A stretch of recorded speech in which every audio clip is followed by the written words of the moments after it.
আসসালামু আলাইকুম। আজকে আম্মু করবে আমাদের জন্য মুরগির পা, গিলা, কলিজা, পাখনা, গলা। মুরগি এই সবকিছু কিভাবে রান্না করছে আম্মু, চলো দেখে আসি। হাই এভরিওয়ান, কেমন আছেন আপনারা সবাই? ছেলেদের আবদারে আজকে একটা রেসিপি নিয়ে হাজির হলাম আপনাদের সামনে। তো ছেলেদের আবদারে আজকে কি রান্না করব সেটাই শেয়ার করব আপনাদের সাথে। তো আমরা কি করি, অনেকে মুরগির এই জিনিসগুলো ফেলে দিই। না ফেলে কিভাবে সুন্দর করে ধুয়ে টুয়ে পরিষ্কার করে টিপস সহকারে আপনাদের কাছে সেটাই শেয়ার করে দিব আমি। আর সেটা রান্না করে কিভাবে মজা করে খাবেন সেটাও আজকে দেখিয়ে দিব এই ভিডিওতে।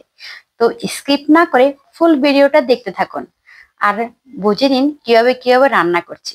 তো আমি কি করছি, একটা পাতিলে পানি নিয়ে সেই পানিটাকে ফুটিয়ে মুরগির কলিজাগুলো একটু ফুটিয়ে নিব, যাকে বলে সিদ্ধ করা হালকা, যাতে মুরগির মধ্যে যে কলিজার মধ্যে যে একটা গন্ধ থাকে গন্ধটা যাতে চলে যায়। তো এভাবে করলে মুরগির এই হাত পা সহ কলিজা গিলা যা আছে গলা মুরগির সবকিছু রান্না করলে কি যে মজা হয়, না খেলে বুঝবেন না। একবার এভাবে রান্না করে ট্রাই করবেন, যা মজা, বলবেন যে অসাধারণ। আপু যা বলেছে সত্যি অসাধারণ, এত মজা আর এত স্বাদের হয় এই ফেলে দেওয়া জিনিসগুলো। সত্যি বুঝলে আগে ফেলে দিতাম না, রান্না রান্না করে খেতাম। তো কিভাবে কিভাবে রান্না করছি একে একে সবগুলোই তোমাদের সাথে শেয়ার করব। তো প্রথমে যেটা বললাম, কলিজাগুলোকে এভাবে ভাপিয়ে নিবে, এতে করে কলিজার মধ্যে যে গন্ধটা থাকে ওটা থাকবে না। ওটা তো আগেও বলছি আবারও বলছি।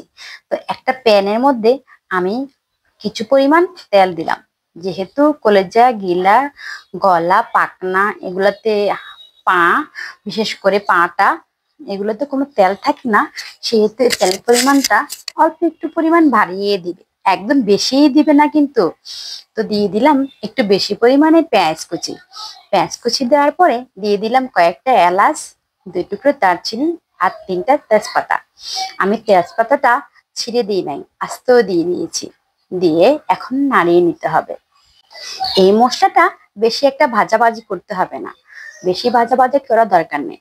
পেঁয়াজটা বেশি ভাজলে এই মশলাটা, তাহলে আপনার যে কলিজা ভুনাটা করবেন সেটা, গিলা কলিজাটা ভুনাটা করবেন সেটা মজা লাগবে না।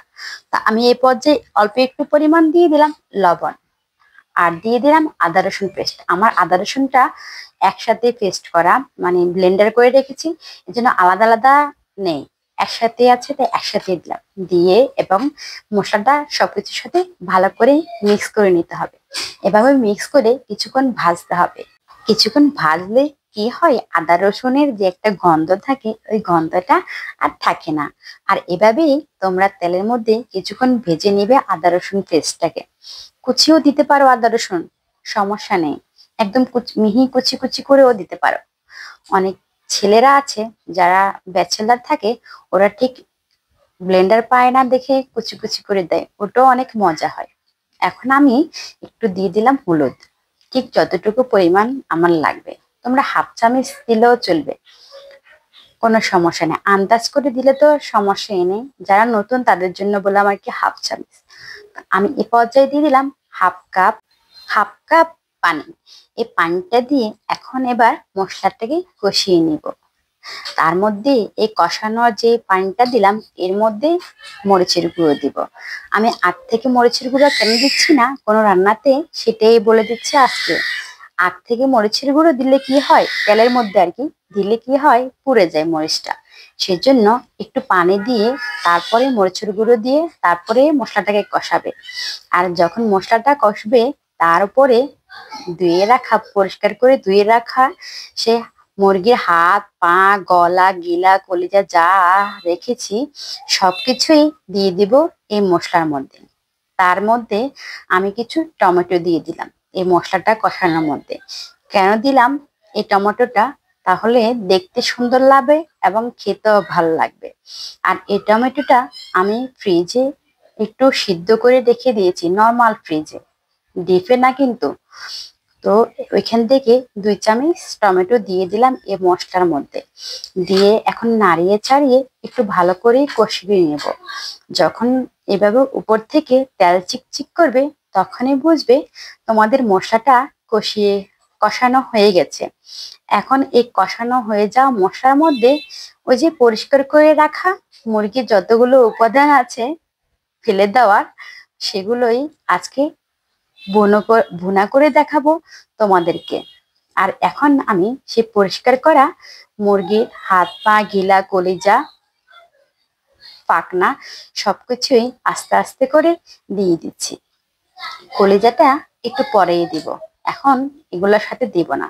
যখন আমি এটাকে নাড়িয়ে ছাড়িয়ে কিছুক্ষণ মিক্স করে নিব, পানি দিব, তারপরে কলিজাটা দিব। যেহেতু কলিজাটা আগে থেকে আমি একটু সিদ্ধ করে নিয়েছি কলিজার গন্ধ যাওয়ার জন্য, সেহেতু একটু পরেই দিব, এখন আমি দিব না।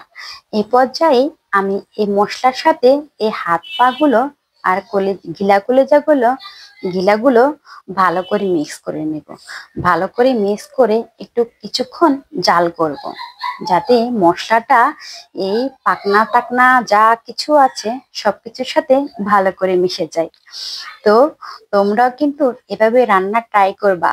আর এই ভুনাটা খেতে এত মজা লাগে, মনে হবে না যে তোমরা কি মাংস খাচ্ছ নাকি মুরগির হাত পা ঘিলা কলিজা খাচ্ছ।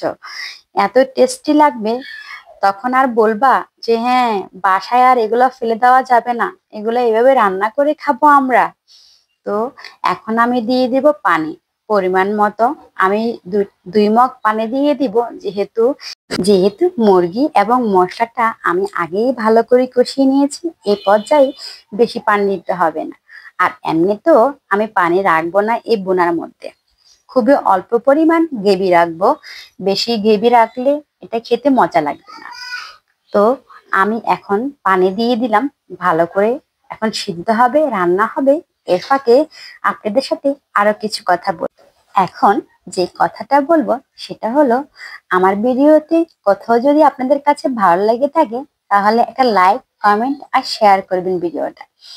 আর যদি আরেকটু ভালো লেগে থাকে তাহলে একটা সাবস্ক্রাইব করবেন প্লিজ। আর যদি খারাপ লেগে থাকে তাহলে ক্ষমার দৃষ্টিতে দেখবেন। আর ভিডিও যদি একদম ভালোই না লাগে তাহলেও দেখবেন, প্লিজ দেখবেন।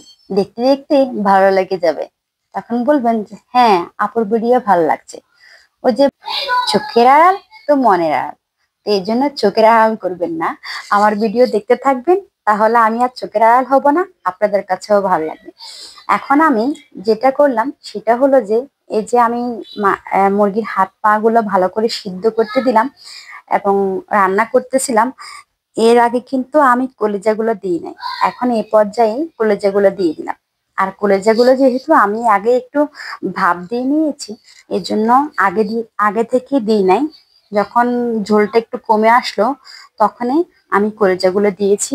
দেওয়ার পরে এখন আরো কিছুক্ষণ জাল করব, জাল করে এই ঝোলটাকে আর কিছুটা শুকিয়ে নেব। ওই যে গ্রেভি বললাম, গ্রেভিটা যাতে মাখো মাখো হয় সে পর্যায়ে নামিয়ে নিব। আর নামানোর আগে উপর থেকে কিছুটা ধনিয়ার গুঁড়া দিয়ে দিলাম। আমার কাছে জিরার গুঁড়া ছিল না, আপনারা চাইলে জিরার গুঁড়াও দিতে পারেন। ধনিয়ার গুঁড়া দিতে হবে এমন কোনো ব্যাপারে না, সেটা স্কিপও করতে পারেন। এই যে হয়ে গেছে আমার রান্না। ছেলেকে বললাম কি কেমন হয়েছে, তোমাদের রিকোয়েস্টে আজকে মুরগির হাত পা পাখনা গিলা কলিজা যা কিছু আছে গলা সবকিছুই রান্না করলাম। তো কেমন লেগেছে? বললো যে হ্যাঁ আম্মু এত সুগ্রাম বাইর হয়েছে, আমাদের তো খুবই খেতে ইচ্ছে করছে। তো ছেলেদেরকে দিলাম এবং আপনাদের ভাইয়াকে দেওয়ার পালা।